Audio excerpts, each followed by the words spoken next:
Bonjour à tout le monde. Donc, Rafat Fares, je suis directeur scientifique au RBC depuis 4 ans et quelques. Donc, RBC, pour ceux qui ne le connaissent pas, c'est une CRO préclinique qui propose aux acteurs de l'innovation en santé et en chimie une offre de services complète et intégrée de modèles expérimentaux en toxicologie, pharmacologie, efficacité, sécurité. Donc, vous allez voir après, je vais rentrer plus dans les détails. Mais avant de présenter vraiment les services de RBC, j'aimerais bien présenter au début ce que c'est le développement d'un médicament et le rôle des animaux aujourd'hui dans ce cadre-là. On entend souvent parler qu'il faut arrêter les animaux. Je ne suis pas défendeur des animaux, mais vous allez voir pourquoi aujourd'hui on ne peut pas arrêter d'utiliser les animaux pour les objectifs recherchés que je présenterai plus tard. Donc le développement des médicaments aujourd'hui basé sur l'utilisation des animaux, des études in vivo et des méthodes alternatives. Dans le cadre des méthodes alternatives, qu'est-ce qu'on entend? Ce n'est pas bien évidemment, il y a des gens, les méthodes alternatives rentrent dans l'appellation NAM, New Approach Methodology, mais pour d'autres, ils l'appellent Non-Animal Method. Pour l'instant, aujourd'hui, on va clarifier ce que c'est les méthodes alternatives. Donc, ce sont des méthodes qui visent à accroître la prédictibilité des modèles ou qui permettent d'utiliser des animaux phylogénétiquement plus éloignés des animaux aujourd'hui de l'homme. Et ça, c'est ce qui a été apporté dans un article de la vision de FDA, comme vous voyez dans cette référence à Villa. Donc ça, c'est 2020, mais en 2023, ils ont apporté la même chose. Ce qui est intéressant aussi dans cette vision, c'est que les méthodes alternatives aussi peuvent inclure les 3 R, ça veut dire toutes les méthodes qui permettent de satisfaire un ou plusieurs principes des 3 R, comme vous le savez, remplacer, réduire et raffiner. Voilà par rapport au positionnement méthode alternative, utilisation des animaux et méthodes alternatives dans le cadre de développement de médicaments. Et il faut toujours partir de la finalité qui est l'homme, l'humain, le patient. Donc, pourquoi on parle de ça aujourd'hui? Parce qu'il y a 2 choses où il faut qu'on garde en esprit.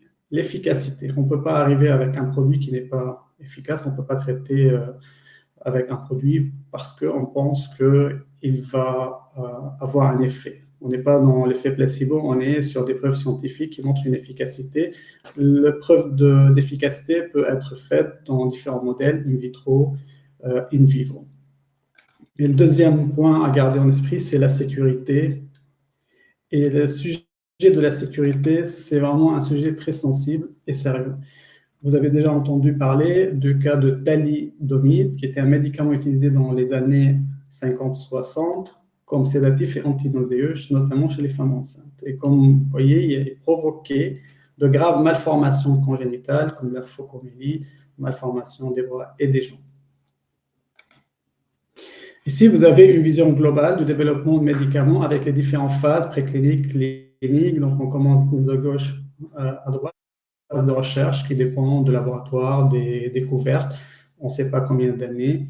En même temps, vous avez là-haut le nombre de molécules qui sont testées. Mais attention, quand on démarre par des millions ou des milliers de substances, ce n'est pas testé in vivo, c'est de high throughput screening avec des méthodes qui ne demandent pas de l'animal. Ensuite, vous avez la phase préclinique. Je reviendrai sur cette phase-là parce qu'il y a l'efficacité et phase réglementaire. Et il y a la phase clinique, phase 1, 2, 3, et la commercialisation, ou la phase 4, la pharmacovigilance. Et quand nous avons un produit qui est sur le marché, c'est qu'il a, 2 choses qui ont été accomplies, c'est l'efficacité et la sécurité. Et s'il est sur le marché, le produit, c'est qu'il est passé par la phase 1, 2, 3. Et dans la phase 3, il a été testé pour la sécurité sur un grand nombre de patients et aussi pour l'efficacité. Et aussi, la phase 3 a été basée sur les résultats de la phase 2 qui traite, ou cherche comme objectif à évaluer l'efficacité et la sécurité sur un nombre moyen de patients.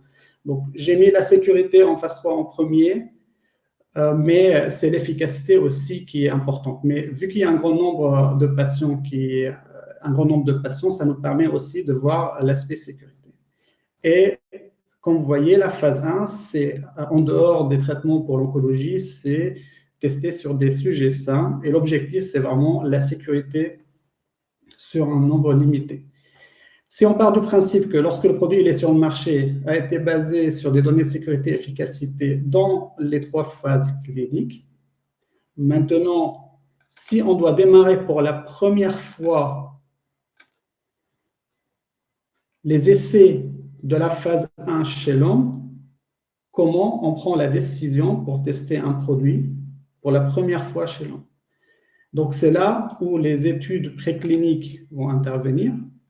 Donc, ils vont permettre de tester l'efficacité dans un cadre non BPL et la sécurité. Donc, on va voir quelles sont ces études dans un cadre BPL.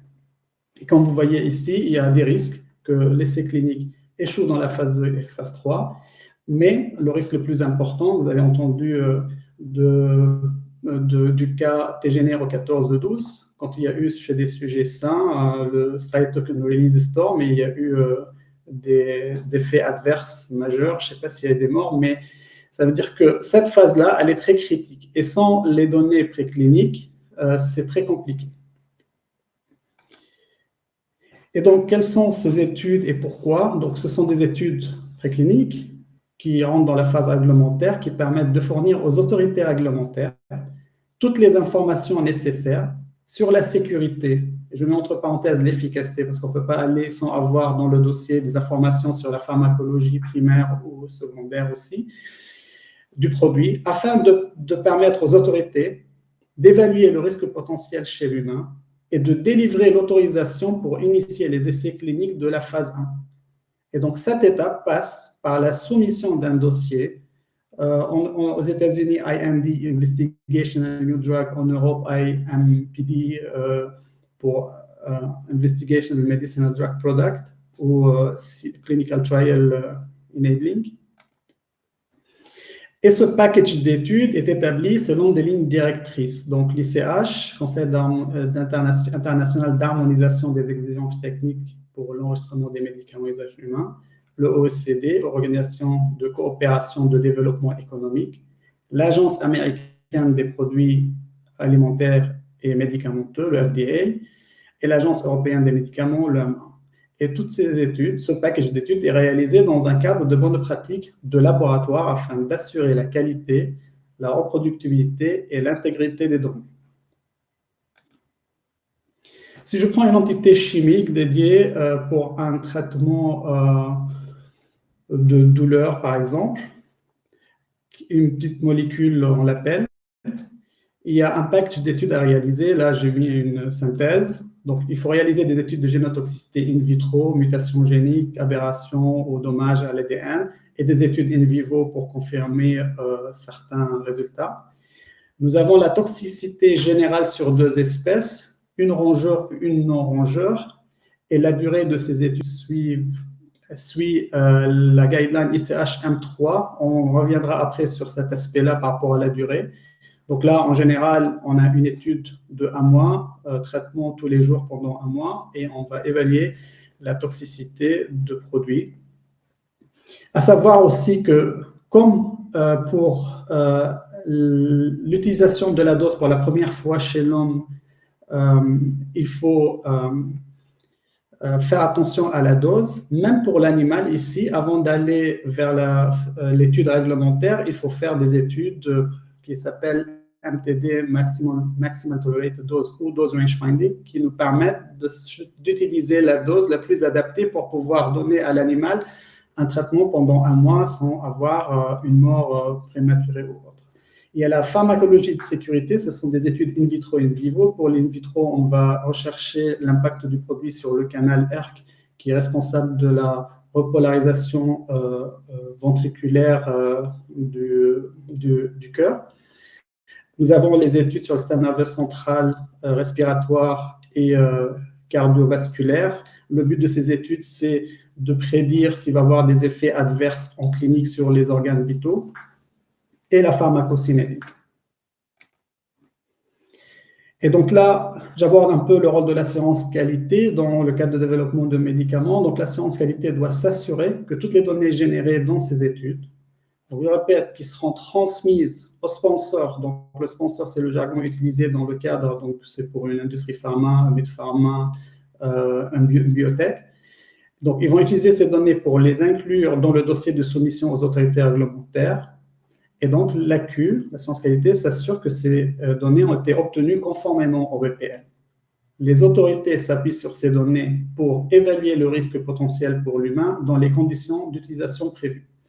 Et pour résumer le BPL, avec ma vision, avec une formation que j'ai faite en Angleterre, c'est PPMRRA, donc planifier, exécuter, monitorer, enregistrer, rapporter, archiver. Dans un cadre BPL, on fait un plan d'études et on exécute. Si on décide de changer ce que nous avons écrit, on fait un amendement, on change et ensuite on exécute. Si toutefois nous avons planifié, mais nous n'avons pas exécuté ce que nous avons planifié, on fait une déviation au plan d'étude et on va évaluer l'impact sur les objectifs de l'étude. Et donc, vers la partie essentielle pour montrer aujourd'hui comment l'animal est utilisé dans le cadre de développement de médicaments et son rôle. Ce qu'on cherche de ces études de toxicologie, c'est déterminer une dose qui s'appelle Non-Observed Adverse Effect Level. Je reviendrai sur le design après. Donc, c'est cette dose-là, c'est la dose maximale où on n'observe pas des effets adverses. Et pourquoi c'est important? C'est parce que c'est cette dose-là qui sera utilisée selon une ligne directrice ou selon une guideline de FDA qui va permettre de calculer la dose maximale recommandée pour la phase 1 que je vous ai déjà citée au début. Donc, elle est très importante, cette information, de retrouver dans les études de toxicologie et l'utiliser pour calculer la première dose chez l'homme. Et en dehors de ça, il y a aussi l'identification des organes cibles. Est-ce que mon produit il est toxique pour le foie? Pour quel organe? Pour le cœur? Est-ce que cette toxicité est versible? Est-ce que j'ai des paramètres de sécurité que je peux utiliser quand je vais en phase clinique? Quelle est la dose maximale tolérée? Et quel est l'index thérapeutique? Ça veut dire quelle est la marge entre ma dose efficace et ma dose où je commence à avoir des effets adverses. Donc, plus l'index est grand, mieux c'est pour le patient. Donc, voilà où l'animal est utilisé et comment il est utilisé et quel est son rôle dans le cadre de développement de médicaments. Et tous ces paramètres cités ici ont un impact en clinique. C'est que si je sais que un traitement, si je passe à la dose toxique, il va induire une toxicité au niveau rénal, mais j'ai un patient qui arrive, mais il a déjà un problème rénal, si j'ai un autre traitement qui n'a pas comme organe cible le rein, je donne l'autre traitement. Donc, le principe de la toxicologie à ne jamais oublier, c'est la dose qui fait le poison. Donc, vous connaissez bien Paracels, qui est médecin, alchimiste, philosophe et astrologue. Donc, ces principes s'appliquent toujours. Et pour cela, dans les études de toxicologie, nous avons 4 groupes, 3 doses testées. Donc, un véhicule, le groupe contrôle, et une dose faible, intermédiaire et élevée. Ici, vous avez une idée globale de ce que c'est une étude de toxicologie. Là, je prends un exemple, 4 études, 4 semaines, donc 1 mois, une étude BPL sur un non-rongeur. Donc, on commence par peser les animaux, évaluer la consommation de la nourriture. Les signes cliniques, on va faire une observation des signes cliniques. Tout sera enregistré et rapporté, des examens ophtalmologiques, dosage de la formulation qu'on va administrer à l'animal pour être sûr que si on n'observe pas une toxicité, c'est parce que nous n'avons pas utilisé le bon produit. Donc, il y a tout un développement à faire pour la méthode analytique, pour la validation, pour être sûr que lorsque nous avons préparé la formulation aujourd'hui, nous avons respecté le temps de stabilité, nous avons respecté l'homogénéité de la formulation. Si on n'a pas bien mélangé, le produit va tomber au fond. Et si on prélève pour les premiers animaux de la surface, ça veut dire que nous n'avons pas exposé les animaux au produit. La bioanalyse, c'est faire des prélèvements plus tard pour être sûr que les animaux ont été exposés. Donc, c'est une preuve d'exposition. Et pareil, il y a des méthodes de développement de la méthode pour la bioanalyse. Une fois que nous avons fait ça, on va prendre ces échantillons, on va faire une évaluation de la toxicocinétique, donc avec des logiciels et des experts dans le domaine qui nous permettent de décrire le comportement du produit dans l'animal et s'il y a une accumulation, s'il y a une diminution. Ensuite, avant de sacrifier l'animal, on va faire la pathologie clinique, tous les paramètres qu'on fait en clinique, hématologie, biochimie, coagulation.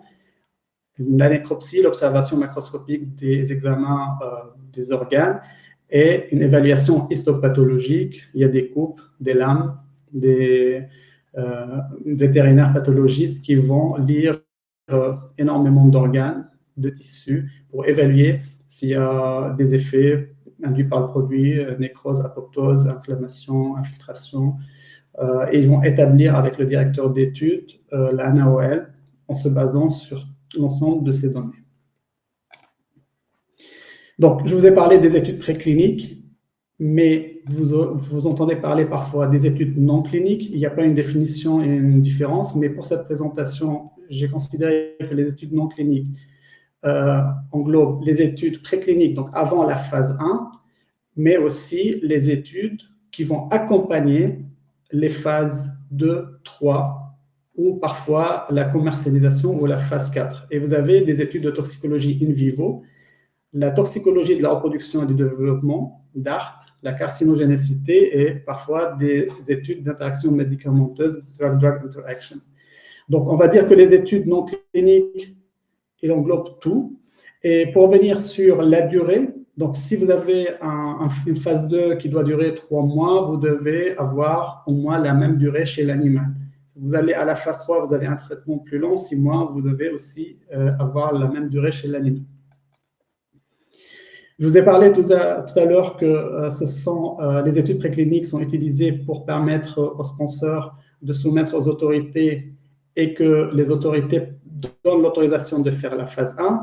Mais comme je vous ai parlé des études non cliniques, on va ajouter aussi cette phrase-là et aussi fournir toutes les informations nécessaires pour une autorisation de mise sur le marché cette fois-ci. Donc, en accompagnement de la phase 2 et la phase 3. Ici, vous avez une vision globale de ce que je viens d'expliquer. Donc, IND, Investigation Drug, donc c'est les premiers essais cliniques, et NDA, New Drug Application, autorisation de mise sur le marché. Et donc, vous voyez qu'il y a des études à réaliser avant la phase 1 et après d'autres études qui vont accompagner la phase 2-3. Vous avez le ADME, donc Absorption, Distribution, Métabolisme, Excrétion, donc c'est fait avec la pharmacocinétique. Vous avez les études non BPL, donc c'est la dose range finding que j'ai cité. Vous avez les études BPL, donc ça peut être à moi pour les premiers essais, la pharmacologie de sécurité. Donc, ce que ERBC fait, vous avez bien compris, ERBC accompagne les sponsors dans le cadre de développement pharmaceutique. Donc, il réalise toutes les études non cliniques, que ce soit pour usage humain ou à usage vétérinaire. Mais aussi, ERBC peut réaliser des études de toxicologie pour les produits chimiques dans le cadre du programme REACH, donc au niveau européen avec l'ECA. Donc, vous avez un mélange des études in vitro et des études in vitro, notamment sur la reproduction. J'aimerais bien revenir sur la pharmacologie de sécurité. Donc, comme expliqué, on évalue les effets du produit sur ses organes vitaux, sa nerveux central, la respi et le cœur. Et donc, nous, au RBC, je pense qu'on a une spécialité. Je vais la décrire un peu sur cette slide. Ici, vous avez ce qui se fait partout dans le cadre d'évaluation de risque pour le système cardiovasculaire. Vous avez, selon les guidelines ICH S7A, S7B, la partie électrophysiologie du cœur avec le CIPA, le Comprehensive In Vitro Pro-Arrhythmic Assessment. Donc, ce sont des études in vitro sur les différents canaux ioniques impliqués dans la dépolarisation et la repolarisation ventriculaire. Vous avez l'intervalle QT qui est utilisé comme un marqueur de substitution pour la torsade de pointe. Donc, il y a des études in vitro et des études in vivo. Et vous avez l'hémodynamique qui est basée sur quelques études in vitro, mais c'est surtout la pression artérielle via un capteur de pression mis dans l'aorte abdominale de l'animal. C'est ce qui se fait aujourd'hui. Mais au RBC, il y a une spécialité. On ajoute à l'hémodynamique la PCM. La PCM pour Pulse Counter Method, donc la méthode de contour. et le modèle HFAM, High Frequency Autonomic Modulation, pour un modèle in silico. Donc, les deux, ce sont des algorithmes qui s'appliquent sur les signaux acquis. J'ai fini mes 20 minutes, mais je continue le reste des slides. Ce sont des algorithmes qui s'appliquent sur les signaux acquis de l'animal et qui peuvent donner des informations sur différents paramètres hémodynamiques comme le volume d'éjection systolique, le débit cardiaque, la contractilité, les résistances périphériques, qui d'habitude, on ne peut pas les avoir dans ces études, à moins qu'on fasse des études avec un animal anesthésié. Donc là, dans une seule étude standard, les compétences de Pascal Champion, qui a développé ces modèles, permettent d'avoir ces informations additionnelles, mais aussi permettent d'évaluer l'implication du système nerveux autonome sur l'effet cardiaque. Et tout cela, il est mis dans un modèle qui s'appelle ICVP, Integrative Cardiovascular Pharmacology Model. Enfin, il y a une collaboration que nous avons entamée avec Ethicence sur le gilet qui permet de collecter des mesures cardio-respiratoires chez le rat. Jusqu'à il y a quelques années, la technologie ne s'appliquait que sur des gros animaux. Donc, Ethicence a pu développer des outils, des algorithmes pour pouvoir enregistrer chez le rat. Donc, c'est une solution tout en un. Donc, les animaux sont libres dans leur cage, hébergés de manière sociale. Et ce que vous pouvez voir ici, pour la première fois, nous avons pu réaliser les études sur le système nerveux central, qui s'appelle Erwin ou FOB, chez le rat, qui est habillé avec le gilet, où on acquit les signaux de respiration en même temps. Et jusqu'à maintenant, la technologie qui existait consistait à mettre un animal dans un plethysmographe, donc il est restreint de son activité, et vu que le Erwin ou l'évaluation du système nerveux central nécessite de manipuler l'animal, on ne pouvait pas faire les deux en même temps. Donc, de point de vue 3R, c'est la première fois qu'on arrive à faire ça, tout en respectant les guidelines ICH S7A. Et donc, on ne s'est pas arrêté à ce stade avec Ethicence. Nous avons adapté le gilet pour utilisation chez le marmoset, qui est un primate non humain de petite taille qui permet de répondre chez le Cynomolgus. Et aussi, nous avons adapté et développé le gilet pour le mini-porc pour notre site Apomesia. Les marmosets sont sur notre site à Bougie. Voilà tout sur l'histoire de ERBC et de ma vision, hein, de mon angle de vue. Et nous continuons le développement aujourd'hui avec Ethicence, avec un gilet qui va probablement chez d'autres espèces, mais dans le cadre de pouvoir développer, il travaille sur le développement des paramètres hémodynamiques d'une manière non invasive. C'était tout pour moi. Merci de votre attention.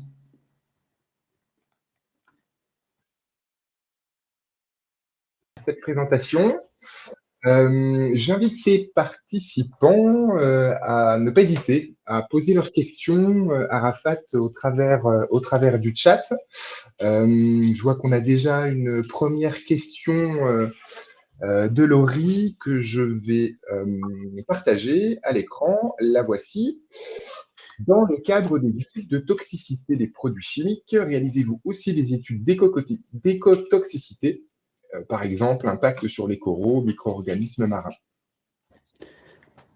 Merci Laurie. Pas à ma connaissance, mais j'aimerais bien être sûr de revérifier parce que je suis plus focalisé moi sur le développement pharmaceutique que sur la partie chimique qui est à Apomesia en Italie, mais je vérifierai pour être sûr que non. Merci.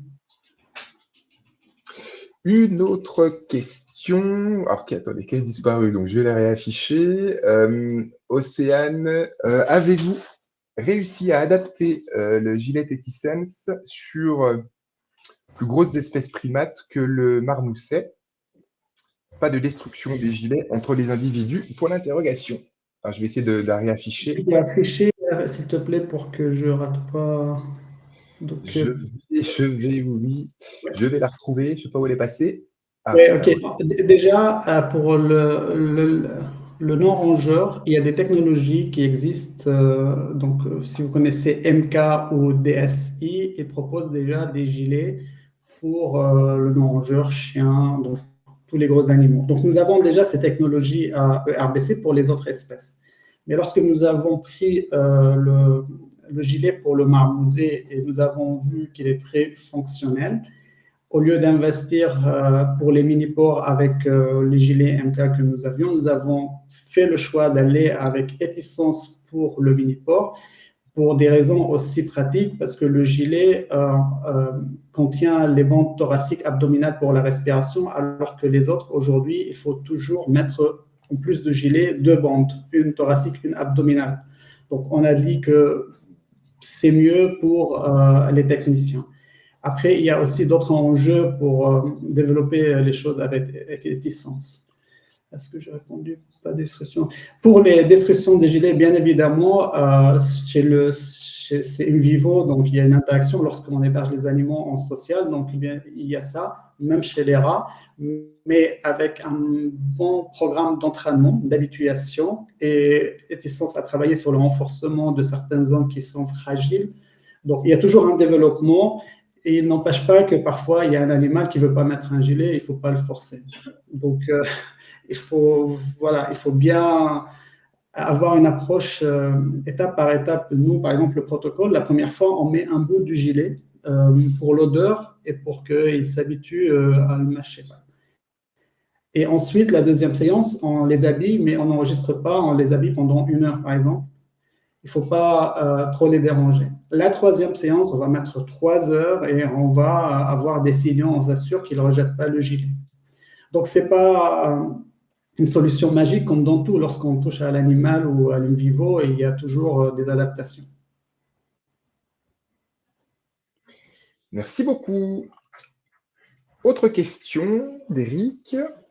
Tu as parlé des études in silico. Comment l'IA, de façon plus générale, est appelée à aider le développement préclinique des médicaments, inclus dans les méthodes alternatives?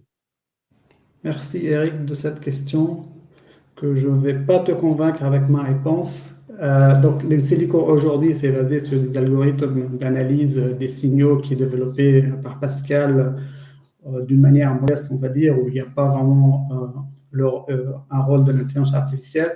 Moi, ce que je vois déjà dans le champ de ma compréhension et de mes compétences, c'est que il n'y a pas très longtemps, j'ai mis un post sur LinkedIn, je pense que tu l'as vu, sur comment l'IA a été utilisée pour analyser les données dans le cadre d'échecs des essais cliniques. Donc là, ils ont fait un algorithme qui permet d'aller chercher les raisons d'échecs qui ont été rapportés dans les dossiers. Là, je trouve que c'est très intéressant déjà de cette base-là, parce qu'analyser, par exemple, 28 000 études manuellement, ça prend beaucoup de temps. Donc déjà, c'est une petite réponse à ta question, mais pour le reste, je suis en apprentissage de voir les... Je sais que dans la modélisation, ça apporte beaucoup. Voilà. On en discutera. Merci beaucoup. Mon casque est tombé en panne de batterie. J'espère que vous m'entendez. Rafat, tu m'entends? Oui. Ah bon, super. Ok, nickel. Merci en tout cas pour la question. Merci pour la réponse. N'hésitez pas, il nous reste 4 petites minutes. Alors, on essaiera de ne pas dépasser 16 heures tout pile pour respecter le timing, mais il y a encore la place pour une voire 2 questions. Yoann, je ne peux pas me poser une question, on est d'accord. Parce que tu es Rafat, tu le peux. Tu avais une question en tête, peut-être?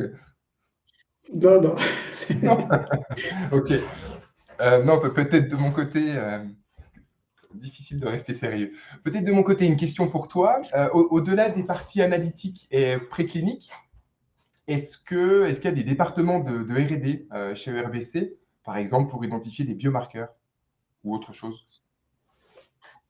Pas un vrai département de R&D dans le vrai sens du terme, mais donc, nous avons une culture de développement qui se traduit par, comme tu as vu dans la présentation, mais aussi nous avons par exemple OncoFactory qui peut être une entité qui est dans le cadre de R&D qui permet de tester des produits en onco sur l'embryon d'un œuf, mais la différence des modèles qui existent, c'est qu'ils vont cibler une zone qui est censé plus tard devenir l'organe cible. C'est-à-dire si c'est par exemple un cancer de poumon, ils vont cibler une zone qui va se différencier plus tard.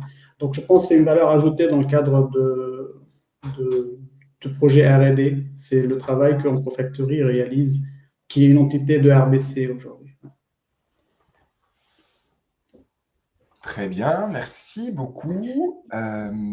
J'aimerais bien faire comme les gens de FDA quand ils présentent, ils disent ce que je dis reflète mon avis, ma position, pas la position de RBC. Bon, je vous le dis maintenant, ce que j'ai dit, tu viens de le dire, tu viens de le dire. Merci en tout cas, je crois que… Alors les présentations, une question, les présentations vous seront envoyées par mail ou alors restez connectés, vous serez redirigé vers une page avec le lien de téléchargement. Une question de Nicolas Dragabilis, Nicolas Philippon, que dire des CRO-précliniques qui ne sont pas encore membres de l'AFSI? Alors je projette la question. Que dire à des CRO-précliniques qui ne sont pas encore membres de l'AFSI? Merci Nicolas pour cette question. Je n'ai pas révisé pour répondre, mais ils ont tort. Hein. Mais en tout cas, oui, peut-être que ça peut engager le mot de conclusion.